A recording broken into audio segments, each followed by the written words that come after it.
So when we first arrived in Nicaragua, the atmosphere was like really crazy. Like everyone met us with smiles and they were all so friendly.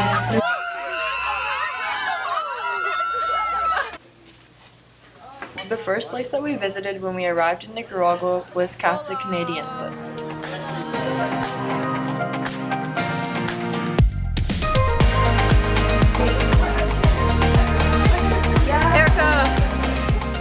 For our first few days in Nicaragua, Casa Canadiense was our home.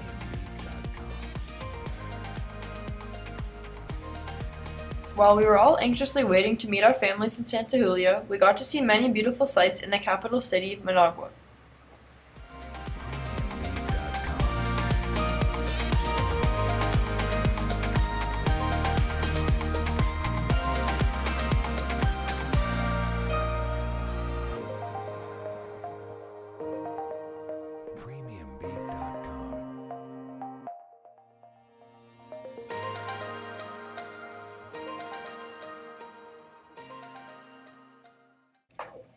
One of the most beautiful places that we got to visit was the active volcano called the Messiah.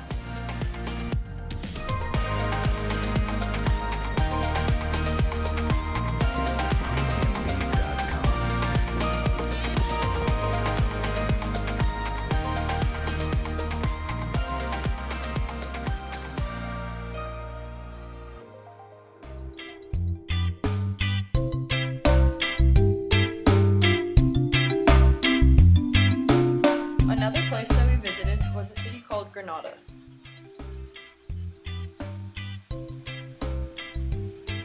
Its colorful streets, rich history, and beautiful coasts make Granada a go-to place for tourists. One of the places we visited was Café de las Sonrisas, which means Cafe of Smiles.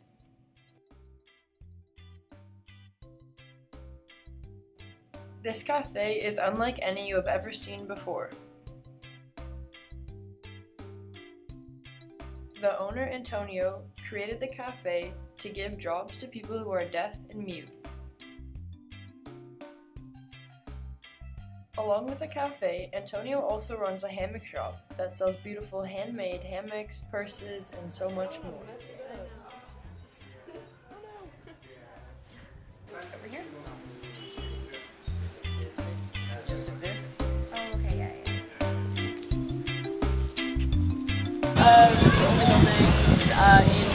In Managua that sort of survived the earthquake in 1972.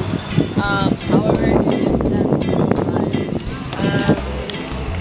this building here, La Casa de los Pueblos, before that used to be... After a few days exploring the city, it was time to go to Santa Julia to meet our families.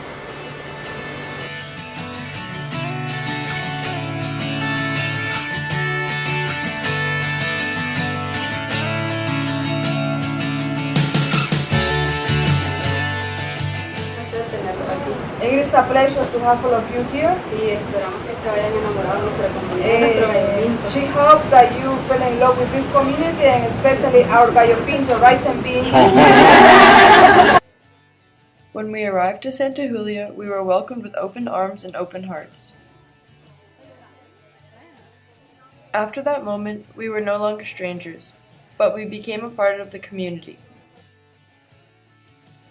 Santa Julia is a small rural community that is about an hour from Managua.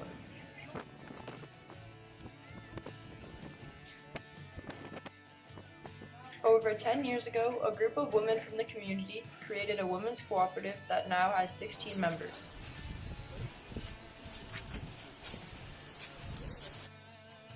Donna Lola, one of the leaders of the women's cooperative, showed us around her farm.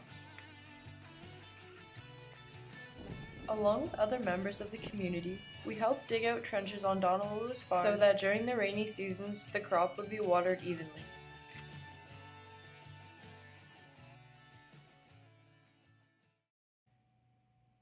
We learned a lot from Donna Lola, and you couldn't complain about the work because the view is incredible.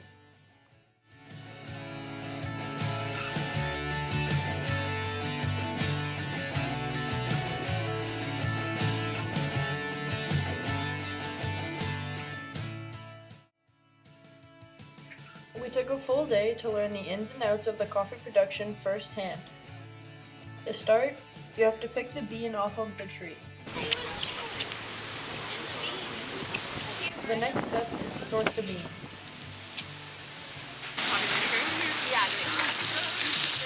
Once the beans have been separated, it's time to skin them. So you can peel it with your hands, but it takes a lot more time.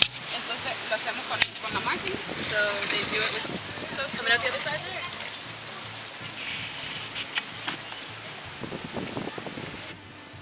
When you peel the beans, the skins stay in the same basket, so you have to separate them.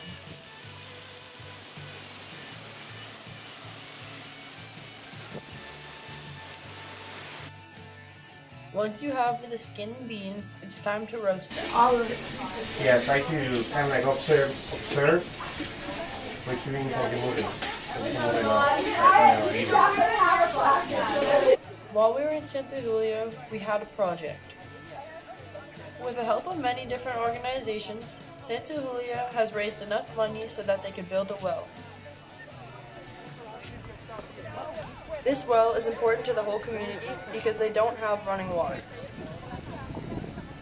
While we were there, we helped build the building that would hold the engine to power the well. The whole community works together and they work very hard. Women, children, and men of all ages work together.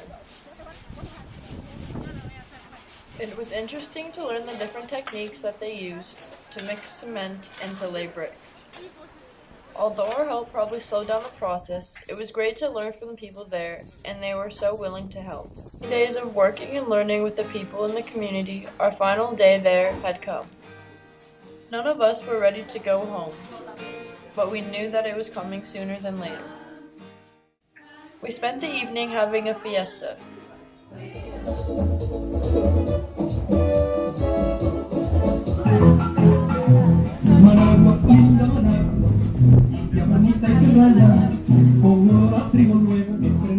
We danced, sang, had piñatas, and ate great food, and had a wonderful evening as our last night there.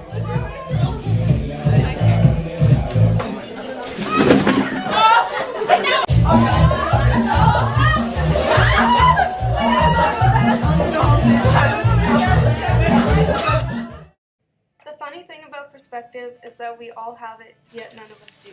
We go through our daily routines without really giving a second thought to what we're doing. We face our own struggles.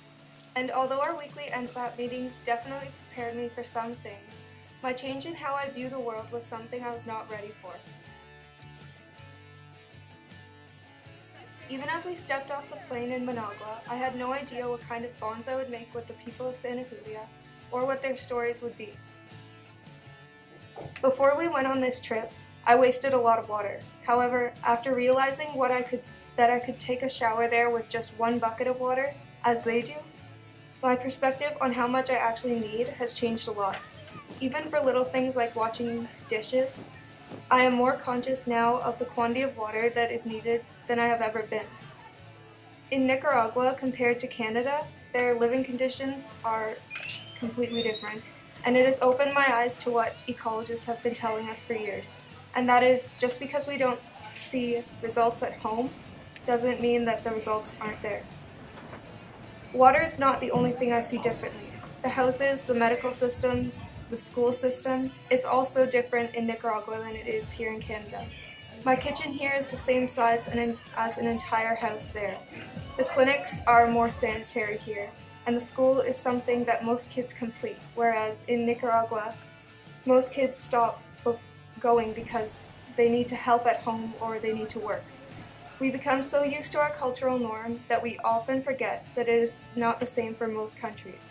We grew up with fresh water anytime we wanted, which is only now becoming a reality in Santa Julia. Our perspective was easy, theirs more difficult than we were prepared for. Whether it is water or healthcare or education or really anything else, everyone has their own perspective, but we can't truly understand other views if we don't experience it ourselves. Going to Nicaragua gave me a peek at a life I never had. It gave me a little sister, a second mom, and an appreciation for home that I never had before.